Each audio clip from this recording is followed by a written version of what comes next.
എല്ലാ കൂട്ടുകാർക്കും ചുറ്റുപാത്രം കുക്കിംഗ് വ്ളോഗിലേക്ക് സ്വാഗതം. ഇന്ന് നമ്മൾ ഒരു ചിക്കൻ്റെ റെസിപ്പിയാണ് ചെയ്യാൻ പോകുന്നത്. അതും ഒരു ചിക്കൻ ഫ്രൈ മസാലയാണ് തയ്യാറാക്കാൻ പോകുന്നത്. ഇത് ചിക്കൻ ഫ്രൈ ചെയ്തതിന് ശേഷം നമ്മൾ അതിന് വേണ്ടിയിട്ട് ഒരു ചെറിയൊരു മസാലയും കൂടി ഉണ്ടാക്കി അതിലേക്ക് ഈ ചിക്കൻ ഫ്രൈനെ ഇട്ട് മിക്സ് ചെയ്തെടുക്കുകയാണ്. സാധാരണ ഹോട്ടലിലൊക്കെ കിട്ടണ ഒരു സ്റ്റൈൽ, ഒരു റെസ്റ്റോറൻറ്റ് സ്റ്റൈലിലെ ഫ്രൈ ആണിത്. അപ്പോൾ ഇതെങ്ങനെ ഈസി ആയിട്ട് വീട്ടിൽ തയ്യാറാക്കാമെന്നാണ് ഞാൻ കാണിച്ചു തരാൻ പോകുന്നത്. അതിന് വേണ്ടിയിട്ട് ഞാൻ 1 കിലോ ചിക്കൻ എടുത്തിട്ടുണ്ട്. ഞാൻ ഫ്രഷ് ടു ഹോമിൽ നിന്ന് മേടിച്ച ചിക്കനാണ്. അതിലേക്ക് ഒരു 2 table spoon Kashmiri red chilli powder. ഞാൻ ഇതിനകത്ത് എരിവുള്ള മുളക് പൊടി ചേർക്കണില്ല. നിങ്ങൾക്ക് വേണമെന്നുണ്ടെങ്കിൽ ഇതിൽ 2 ടേബിൾ സ്പൂണിൽ കുറച്ച് എരിവുള്ള മുളക് പൊടി ചേർത്ത് കൊടുക്കാം. 2 table spoon Kashmiri red chilli powder, 1.5 teaspoon മല്ലിപ്പൊടി, ഒരു 1/2 ടീസ്പൂൺ മഞ്ഞൾപ്പൊടി, അതുപോലെ തന്നെ ചില്ലി ഫ്ലേക്സ് ഉണ്ടല്ലോ, നമ്മൾ മുളക് ഇടിച്ചത്, അതിന് 1 ടേബിൾ സ്പൂണാണ് ചേർത്ത് കൊടുക്കുന്നത്. അതുകൊണ്ടാണ് നമ്മൾ എരിവുള്ള മുളക് പൊടി ചേർക്കാത്തത്. എന്നാലും ചില്ലി ഫ്ലേക്സ് ഒരുപാട് എരിവുള്ളതല്ല. ഞാനിത് മിക്സ് ചെയ്തിട്ട് ഇടിച്ചെടുത്തേക്കുന്നതാണ്. കാശ്മീരി റെഡ് ചില്ലിയും എരിവുള്ള മുളക് പൊടി മിക്സ് ചെയ്തിട്ട് ഇടിച്ചത്. ഇത് 1 ടേബിൾ സ്പൂൺ ചേർത്ത് കൊടുക്കുന്നുണ്ട്. പിന്നെ വേണ്ടത് ഗരം മസാലയാണ്. ഗരം മസാല 1 ടീസ്പൂൺ. വേണമെങ്കിൽ നിങ്ങൾക്ക് ചിക്കൻ മസാലയും ചേർത്ത് കൊടുക്കാം, ഗരം മസാല ഇല്ലയെന്നുണ്ടെങ്കിൽ. പിന്നെ ഫെനൽ, അതായത് പെരിഞ്ജീരകത്തിൻ്റെ പൊടി ചേർത്ത് കൊടുക്കുന്നുണ്ട്. അതും 1 ടീസ്പൂണാണ് ചേർത്ത് കൊടുക്കുന്നത്. കുരുമുളക് ഇടിച്ചതാണ് ചേർത്ത് കൊടുക്കുന്നത്. അതും 1 ടീസ്പൂൺ ചേർത്ത് കൊടുക്കുന്നുണ്ട്. ഇഞ്ചി വെളുത്തുള്ളിയും കൂടി രണ്ടിൻ്റെയും കൂടി ഒരുമിച്ചുള്ള പേസ്റ്റാണ്. അത് 2 ടേബിൾ സ്പൂണാണ് ഞാൻ എടുത്തിരിക്കുന്നത്. 1.5 മുതൽ 2 ടേബിൾ സ്പൂൺ വരെ ചേർത്താൽ മതി. അതുപോലെ പുളിക്ക് വേണ്ടിയിട്ട് 2 ടീസ്പൂൺ ലെമൺ ജ്യൂസ്. ലെമൺ ജ്യൂസിന് പകരം വിനെഗർ ഉപയോഗിക്കാം. തൈര് ഉപയോഗിക്കേണ്ട കേട്ടോ. ഇതിനകത്ത് വിനെഗറോ ലെമൺ ജ്യൂസോ ഉപയോഗിച്ചാൽ മതി. ഇനി ആവശ്യത്തിന് ഉപ്പും കൂടി ചേർത്തിട്ട് ഇത് നന്നായിട്ട് തിരുമ്മി ഒരു 1 ഹവറെങ്കിലും വെച്ച് കഴിഞ്ഞാൽ നല്ലതാണ്. ഇല്ലെങ്കിൽ അരമണിക്കൂർ ഫ്രിഡ്ജിൽ സെറ്റ് ചെയ്യാൻ വേണ്ടിയിട്ട് വെച്ചാൽ മതി.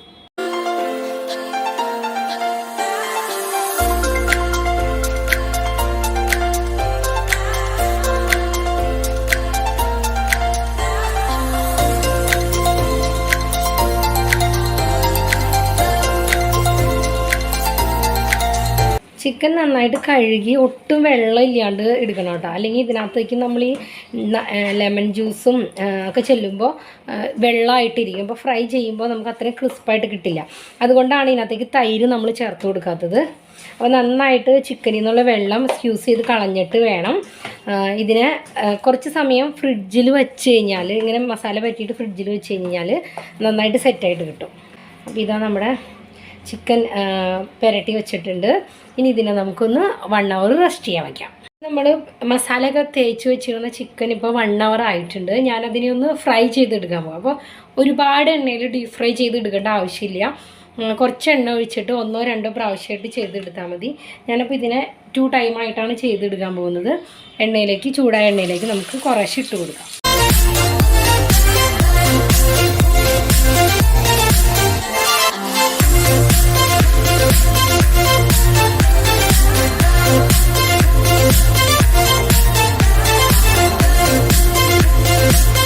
ഒരു മീഡിയം ഫ്ലെയിമിൽ വേണം കേട്ടോ ചിക്കനെ ഒന്ന് വറുത്തെടുക്കാനായിട്ട്. തീരെ ലോ ഫ്ലെയിമിൽ ഇട്ടിട്ട് വറക്കരുത്, ഹൈ ഫ്ലെയിമിലും വയ്ക്കരുത്.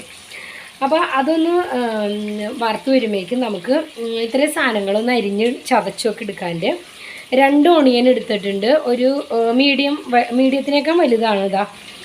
ഇതുപോലെ ഉള്ള ഓണിയൻ 2 എണ്ണം എടുത്തിട്ടുണ്ട് ഞാൻ.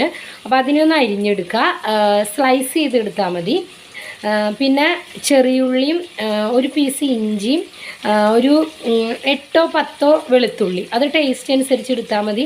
ഞാനിവിടെ 8 വെളുത്തുള്ളിയാണ് എടുത്തിരിക്കുന്നത്. ഇതിനെ ഇത്രയും എണ്ണത്തിനെ ചതച്ചെടുക്കണം. ചെറിയുള്ളിയും ഇഞ്ചിയും വെളുത്തുള്ളിയും കൂടി ചതച്ചെടുക്കണം. അതുപോലെ 3 പച്ചമുളക് ഞാൻ നെടുകെ കീറി വെച്ചിട്ടുണ്ട്. പിന്നെ കുറച്ച് കറിവേപ്പിലയും കുറച്ച് മല്ലിയുടെ ഇല നിങ്ങൾക്ക് ഇഷ്ടമില്ല എന്നുണ്ടെങ്കിൽ ഇട്ടില്ലെങ്കിൽ കുഴപ്പമൊന്നുമില്ല. അപ്പോൾ ഈ ഒനിയൻ മാത്രം ഒന്ന് സ്ലൈസ് ചെയ്തെടുക്കുക.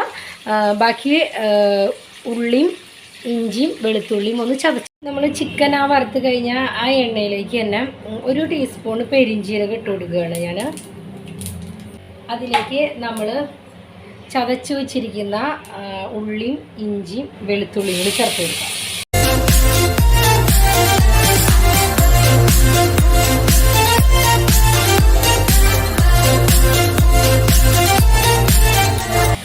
ഇത് എണ്ണ അതുകൊണ്ടാണ് വളരെ കുറവ് ഉപയോഗിച്ചത്. നമ്മൾ ആ എണ്ണയിൽ തന്നെയാണ് ഇതിനെ ചെയ്തിരുന്നത്. കാരണം നമ്മൾ ആ ചെയ്ത മസാല മൊത്തം ആ എണ്ണയിലേക്ക് പിടിക്കും. അപ്പോൾ അതുകൊണ്ട് ആ എണ്ണ വേസ്റ്റ് ആക്കാതിരിക്കാൻ വേണ്ടിയിട്ടാണ് കുറച്ച് എണ്ണ ഒഴിച്ചിട്ട് ചിക്കനെ നമ്മൾ പൊരിച്ചെടുത്തത് കേട്ടോ. അപ്പോൾ ഒരുവിധം നന്നായിട്ട് തന്നെ ചിക്കൻ മൊരിഞ്ഞ് വരണം. കാരണം ഇനി ഇതിനെ നമ്മൾ വേവിക്കണില്ല. അപ്പോൾ അതുകൊണ്ട് തന്നെ ചിക്കൻ നന്നായിട്ട് തന്നെ മൊരിഞ്ഞ് കിട്ടണം. ഇതൊന്ന് വഴറ്റി ആ ഒരു എന്താ പറയുക, ഇഞ്ചിയുടെയും വെളുത്തുള്ളി ഒരുപാട് മൂക്കണ്ട. അതിന് മുന്നായിട്ട് തന്നെ നമുക്ക് ഇതിനകത്തേക്ക് ഉള്ളി സബോള അരിഞ്ഞത് ഇട്ട് കൊടുക്കാം.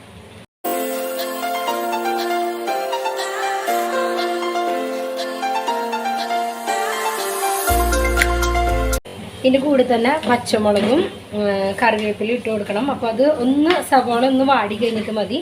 അപ്പോൾ ഇതിനകത്ത് സെപ്പറേറ്റ് നമ്മൾ ഉപ്പിട്ട് കൊടുക്കേണ്ട ആവശ്യമില്ല കേട്ടോ. കാരണം നമ്മൾ ചിക്കനിലേക്ക് ഇട്ടിട്ട് ഉപ്പ് ആ എണ്ണയിലേക്ക് എന്തായാലും പിടിച്ചിട്ടുണ്ടാവും. അപ്പോൾ അതുകൊണ്ട് ഈ ഉള്ളിക്ക് വേണ്ടിയിട്ട് സെപ്പറേറ്റ് ഉപ്പിടേണ്ട ആവശ്യമില്ല. വേണമെന്നുണ്ടെങ്കിൽ മാത്രം ഒന്ന് വഴറ്റിയതിന് ശേഷം നോക്കിയിട്ട് ഇട്ട് കൊടുത്താൽ മതി. ഇപ്പം നമ്മുടെ ആ മസാല ശരിക്കും മൂത്ത് വന്നിട്ടുണ്ട്. മുക്കാന്ന് പറഞ്ഞാൽ ഒരുപാട് അങ്ങോട്ട് ഉള്ളിനെ ബ്രൗണിഷ് കളറിലാക്കണ്ട. ഒരു ട്രാൻസ്കുലൻറ്റിന് മേലോട്ടായാൽ മതി. ഇതിൻ്റെ കളറ് നമുക്ക് ഈ മസാല ഈ എണ്ണയിൽ കിടക്കുന്നതുകൊണ്ട് മനസ്സിലാവില്ല.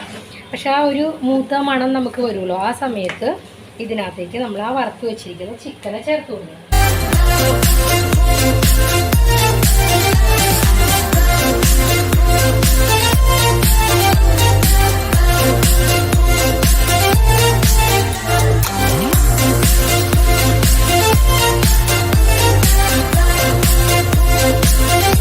നന്നായിട്ട് മിക്സ് ചെയ്തതിന് ശേഷം ഇതിനകത്തേക്ക് 1 ടേബിൾ സ്പൂൺ ടൊമാറ്റോ സോസ് ചേർത്ത് നന്നായിട്ടൊന്ന് മിക്സ് ചെയ്ത് ഒരു 2 മിനിറ്റ് ഇതിനെ ഒന്ന് മൂടി വെച്ച് കൊടുക്കണം. അല്ലെങ്കിൽ ആ ടൊമാറ്റോ സോസിൻ്റെ ആ ടേസ്റ്റ്, ആ പച്ച ഒരു ചുവയുണ്ട്, അത് മാറാൻ വേണ്ടിയിട്ടാണ്.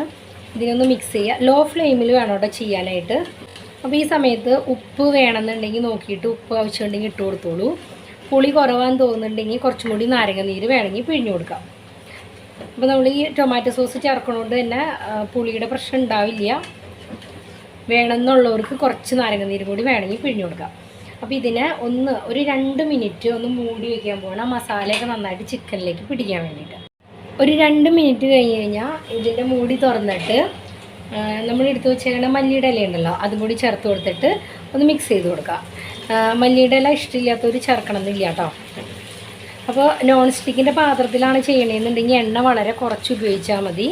അങ്ങനെ ഇതാ നമ്മുടെ ചിക്കൻ ഫ്രൈ മസാല ഇവിടെ റെഡി ആയിട്ടുണ്ട്. എല്ലാവരും ഇതൊന്ന് ട്രൈ ചെയ്ത് നോക്കിക്കോളൂ. എന്തായാലും കുട്ടികൾക്കൊക്കെ ഇഷ്ടമാവും. ഒരുപാട് സ്പൈസി അല്ല അത്. ഒരുപാട് നല്ല സ്പൈസി വേണമെന്നുണ്ടെങ്കിൽ എരിവുള്ള മുളക് പൊടിയോ അല്ലെങ്കിൽ കുരുമുളക് പൊടിയുടെ അളവ് കൂട്ടി കൊടുത്താൽ മതി. ഞാൻ തീ ഓഫ് ചെയ്യാണ്. അപ്പോൾ എല്ലാവരും ഇതൊന്ന് വീട്ടിൽ ട്രൈ ചെയ്ത് നോക്കുക. ഇത് പുലാവിൻ്റെയൊക്കെ കൂടെ സൈഡ് ഡിഷായിട്ട് നന്നായിട്ട് പോകും. നിങ്ങളുടെ അഭിപ്രായങ്ങൾ കമൻറ്റ് ബോക്സിൽ അറിയിക്കാൻ മറക്കരുത്. വീഡിയോ ഇഷ്ടമായെങ്കിൽ ഒന്ന് ലൈക്ക് ചെയ്യുക. പുതിയ വീഡിയോകൾക്കായി കാത്തിരിക്കുക. എല്ലാവർക്കും നന്ദി, നമസ്കാരം.